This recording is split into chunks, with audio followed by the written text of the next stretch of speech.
Okay, this is it. How can you finally rid yourself of unwanted belly fat? Now, beyond the standard advice of diet and exercise, which are still a part of really unraveling this mystery, there is something a little more sinister, but yet powerful force that could definitely be undermining your efforts to achieve the results that you want.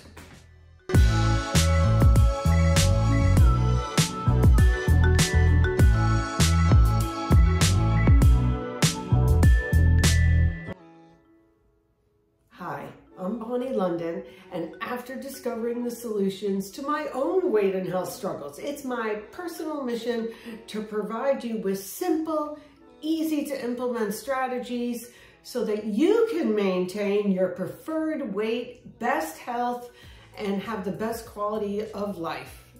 Now, in today's video, I am going to be discussing the significant role environmental toxins, endocrine disruptors, and obesogens all play in the accumulation of that belly fat. And most importantly, what can you do today to stop these silent offenders? Well, first, let me introduce you to them and how each of them individually contribute to belly fat. Now, number one are environmental toxins. Now, of course, they are toxins, chemicals found in our environment, air pollution, industrial waste, pesticides, household cleaners, oh yeah, and those smelly good plug-in things as well. Now, these enter our bodies, as you can imagine, through we ingest them, you're inhaling them, and even just through our skin, very important to consider. Now, once they are inside, they can disrupt your metabolic processing. They are fat-loving molecules, okay? This means that they accumulate in your fat tissue. And guess what? This triggers your body to increase the belly fat to protect you from it. We're gonna hear this story again, because now I'm going to talk about endocrine, or otherwise known as the hormone disruptors. Now, these interrupt our hormonal system. And some common examples, which you probably have heard of, are like BPA, phytates, and certain pesticides. And they actually mimic or can block where hormones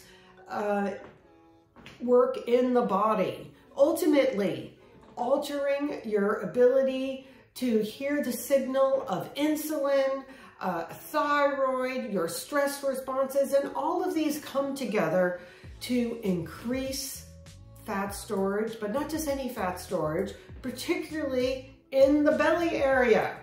Once again, your body ironically does everything to protect you. So in the face of these hormonal imbalances, it will start to store more fat to protect you from those toxins.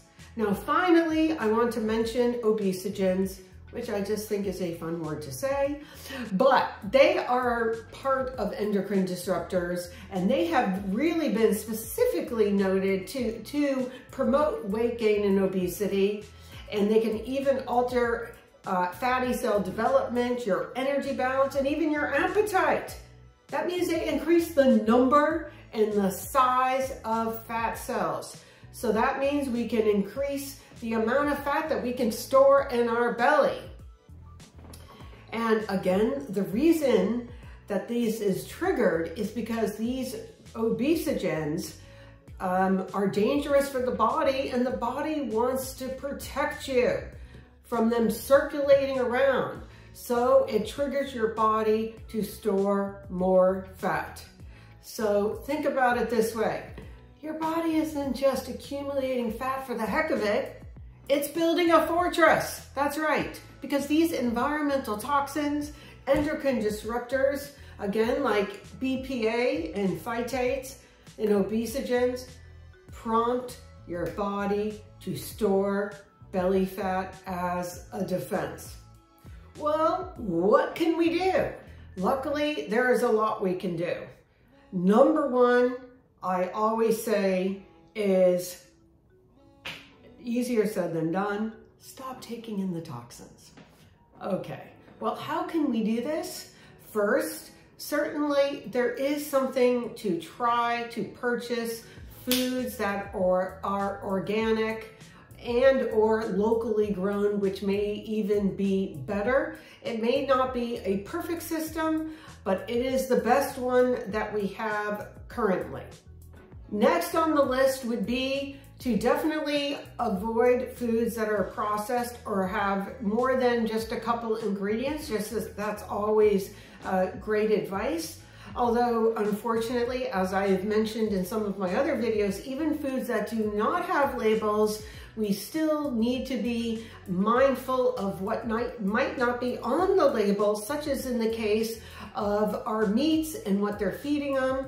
But even olive oils, we need to make sure that it actually is authentic olive oil. So that is just something else to keep in mind. Next would be thinking about all of the products that you use on your body. I mean, your toothpaste, deodorant, lotion, makeup, everything.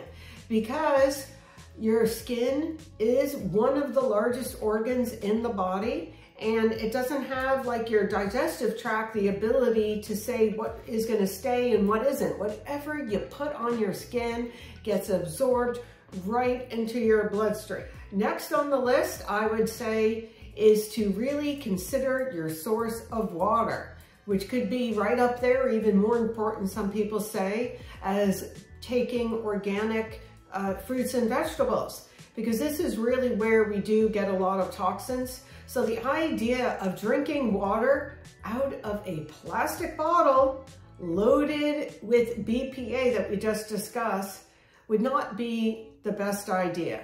My suggestion is to invest in a fairly reasonably priced filter that goes underneath your sink that you can replace every year, and fill that up in either metal or glass containers, and you're going to be good to go and way ahead of the game. Now, going into the kitchen, let's just discuss this for a second. This is a hard one. We have become friends with plastic, and I still use it too, but really for storing food and certainly cooking food like in the microwave, please do not do that, because even if the plastic says BPA free, they have gotten around this because there are other BPAs that could be lurking in there.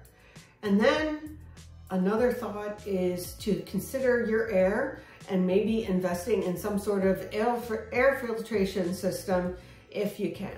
Okay, well, now that I have gone through the list of how to avoid toxins as much as reasonable, the second part of this is how can we support your own body's natural process of detoxification.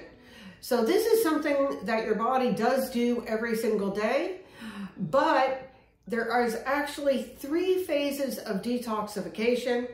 And if anyone out there has ever felt a little fuzzy the next day after having maybe an adult beverage or 2, then you have experienced what I like to call bad detox. Because actually what happens, we all know alcohol, I'm just giving an example, is a toxin. But it actually gets converted into something that could be even more dangerous. That being said, with all of the toxins, this is why it is really important to really give your body all the nutrients necessary to make these toxins, as we discussed earlier in my talk today, that are fat soluble. We need to make them water soluble so that they can be flushed out of your body, okay? Well, number 1 on the list definitely would be to stay hydrated, as this will definitely help in flushing out some toxins.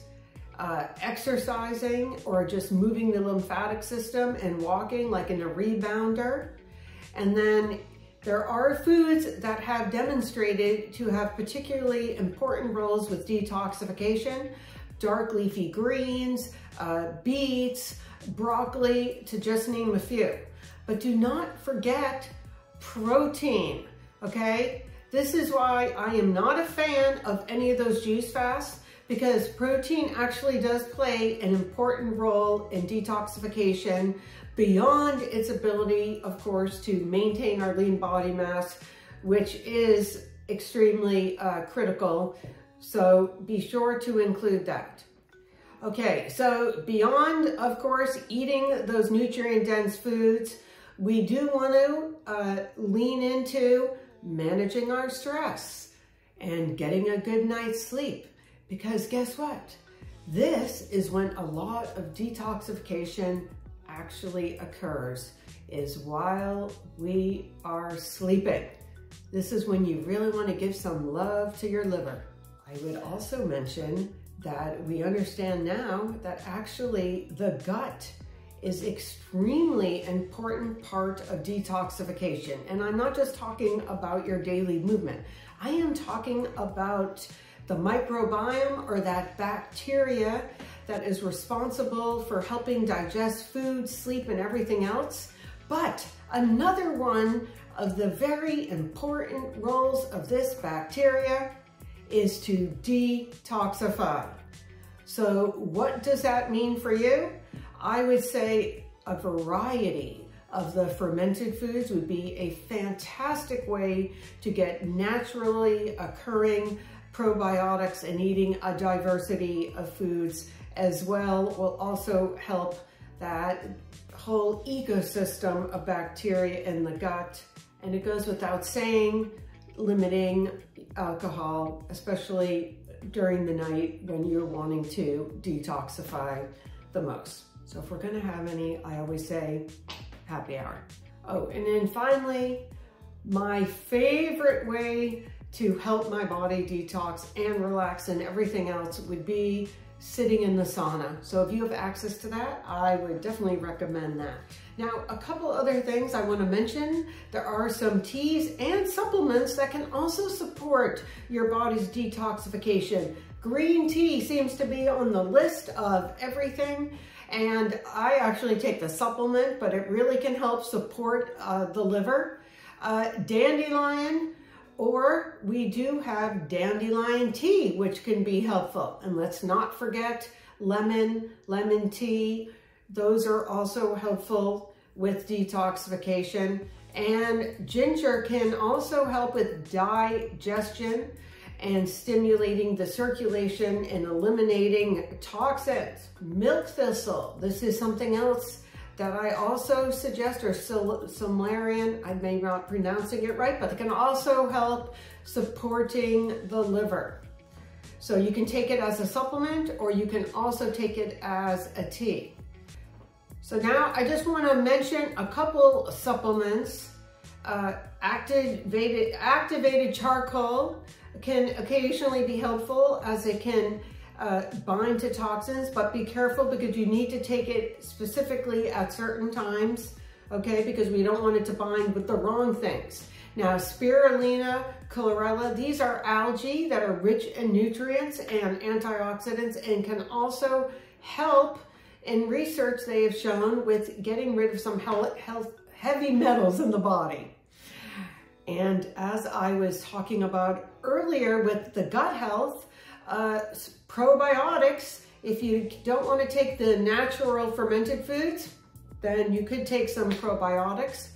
Glutathione, which is considered like the master antioxidant, but it is not absorbed directly, so you need to take the liposomal 4 or a precursor to it like NAC. And magnesium. To me, this is on everyone's list. It's part of like 400 or more metabolic equations, and it is certainly part of detoxification. And finally, omega-3 fats, which help reduce inflammation, which can definitely help with the detox process as well. So listen, in summary, we cannot avoid some of these toxins, but listen, armed with this strategy, you can really make a significant impact on how these toxins affect you and how they get accumulated. Now, I have left a link below for a couple of other videos that I did specifically on diet and exercise in the battle to eradicate belly fat. Now, if you have found this helpful, I would love a thumbs up, and more importantly, I would love a comment. I would love to know how you might use any of these suggestions. And of course, share this video with anyone else who you think might be, could use the information. Now listen, I have put together a free dining out cheat sheet, and yes, there is a whole section on there about how to decrease your exposure to toxins in restaurants, because it is real. I spent a bit of time on this, and I really want to give you all the resources to make the best choices you can inside or outside of your home. Anyways, well, thanks for watching, and I look forward to seeing you in the next video.